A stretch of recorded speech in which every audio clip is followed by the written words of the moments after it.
everybody, it's me, Monica, and welcome to another Simsphony Sims 4 speed build. So today we are going to be doing a tree house that is actually integrated into the tree, so it's not like a usual regular tree house, and I found some inspiration on Pinterest. So I'm really hoping that you are going to enjoy this speed build, and after the speed build we are going to talk about this house and this witch that I made for it. So stay tuned because there is a lot of things to learn and there is a lot of things to hear. So enjoy the speed build and I'll be seeing you very soon.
So now when we've got this house that you can see in here that I actually wanted to recreate from Pinterest into The Sims 4, I really wanted to talk about it, just to go through all of the parts of it, the interior of it, and also tell you a little bit more about our character in here. Obviously, she's not a fairy because we don't have fairies in The Sims 4 still, but she is some kind of a witch, let's say it like that, but she's more of like a potion maker and like she's adorable. She is a witch who really loves animals, and she has a lot of like tiny animals in her home.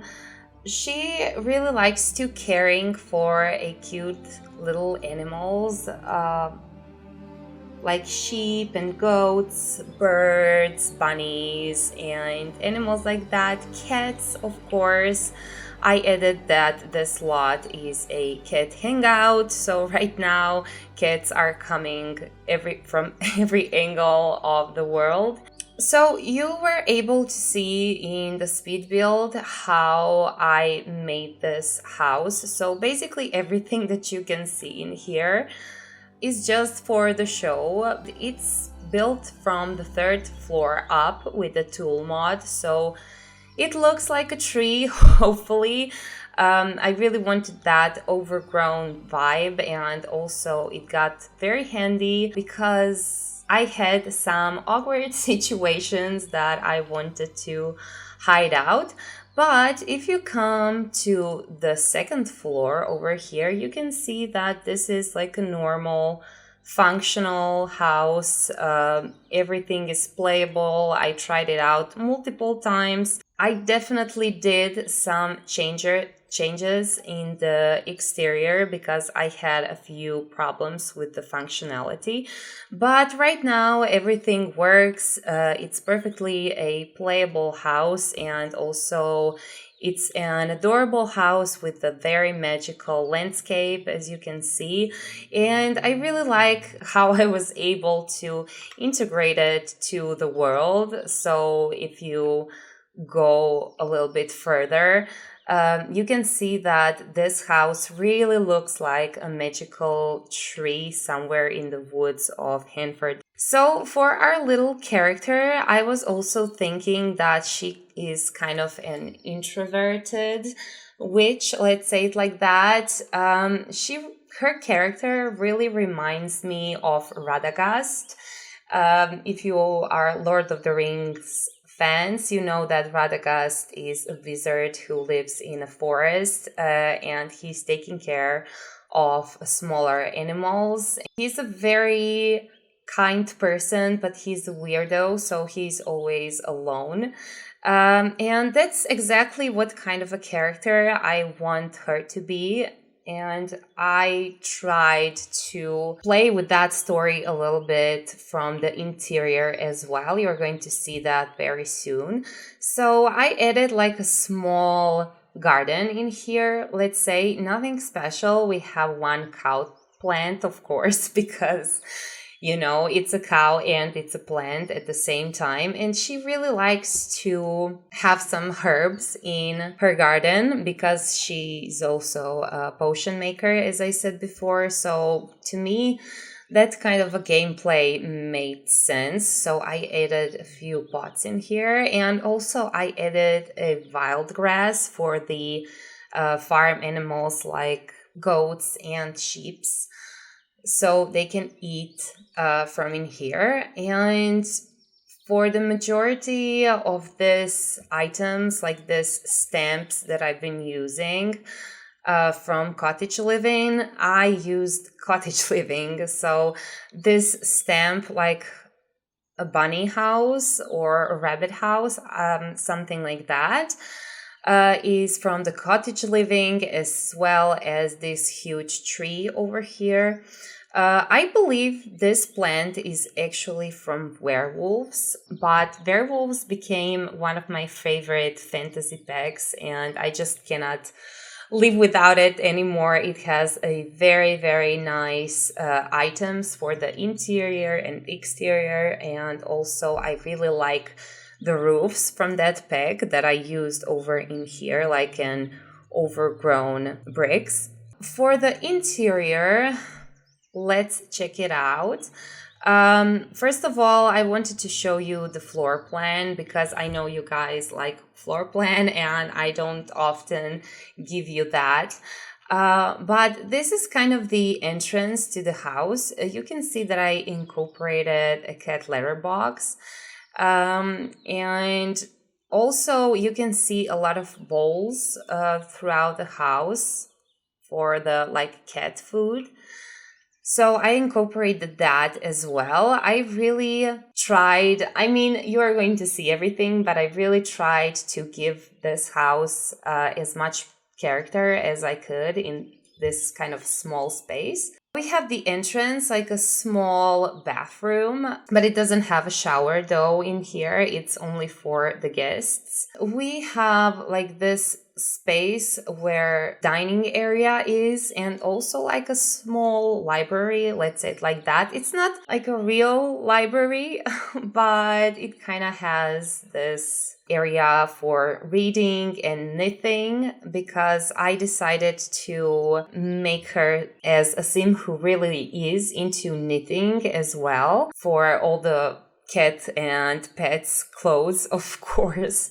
And we have like a small kitchen in here, and also one more floor that I made it to look as a basement, let's say it like that. But it has like the window on this side, and also it has a second entrance to the house. So in this part, we have like a living room, and we also have bedroom with kind of the potion making room, let's say it like that, magical room. And also we have one more bathroom. So I just want to quickly show you some details of this house. So let's kind of check it out together. As I said before, it's perfectly functional and you don't have to worry about anything. So I added some small animals over here as well because just I saw her as a collector of like small frogs and bugs and things like that. So I added this detail over here. We have a bathroom in here. As I said before, nothing special. And also I'm a bit frustrated with this toilet. But it's the only one that looks quite wild. I know it's broken and I know that it's not working properly, so I'm not going to be that mad if you change it, but all of the other toilets looked just too modern and didn't work. So this is basically the bathroom, nothing special as I said. But we have this beautiful room. I mean, like the colors are so magical and that's what I like about it. Also, I use this tree parts from Cottage Living and I rotated them around the house because this is not a regular tree house. It's more like a tree house integration, if you know what I mean. It really looks like the house is built inside of a tree. So I really wanted that feel over here. And we have a dining area. It's super tiny, but it works. And I also added these stamps over here. I tried to add them throughout all the house, I think, just to make it look more believable. Like, the kitchen is very small, but I added a few potions. And also I decided to add this spider, like, she's caring for the smaller animals, so I gave her a spider. Even though you are not going to see a lot of spider webs, because I really wanted this house to look like it's taken care of, if you know what I mean. And also we have the other side where she is cooking, making biscuits and things like that, basically. And this is like the second entrance to the house, or the second exit that goes to the garden. I also really like this cute table that I did over here. It's obviously fake, but you can sit on this chair, so that's kind of a plus, but I think it looks adorable. Of course, I didn't add a PC because that wouldn't be the vibe for this house. And here we have the letters that are getting us downstairs. Wee! A bit claustrophobic, but that's what it is. Okay, so we have like this living room over here. You can see some cats hanging around. They're always in here, literally. So we have this cute little area with mirror over here.